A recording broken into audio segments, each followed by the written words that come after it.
Do you know that there are stubborn people out there? So today's case, it's all about people that refuse to take advice or people that refuse to heed advice. If you know anyone that refused or that refuses to take advice, just put them in the comment section so that we can discuss. If you know someone who ended up being in trouble because they did not listen to advice, be it your or friends, someone be it that your ended up colleagues, being be in it trouble because your they did not relatives, listen to advice, whoever, or be it a just nation put it in the comment that does section not and take advice, just put it who in the comment it section. is. Let's go. Let's discuss it.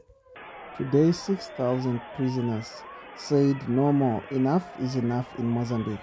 They took to the streets after they had overpowered the guards and took their guns and said they were not going to be incarcerated again. But what if Mozambique had listened to this professor?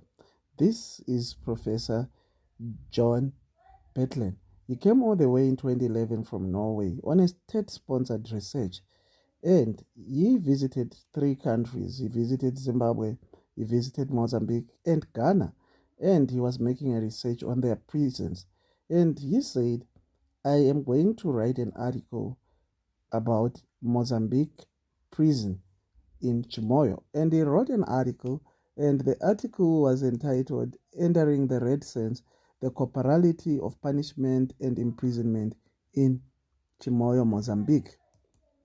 In that article, he advised the Mozambicans that the prisons were overcrowded and the prisons were just a time bomb because people were being beaten.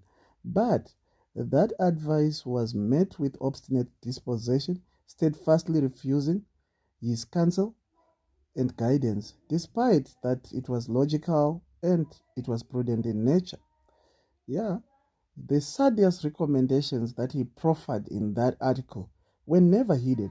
They just ignored them.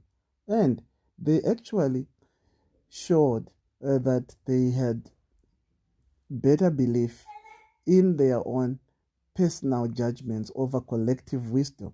So today, it's just an implicable refusal to acknowledge alternative viewpoints that took place in Mozambique. No one can be blamed. This is what happens when you don't listen to other people and you think you know everything. You only realize that we should have taken that advice later. Reaping the fruits of not listening or taking advice.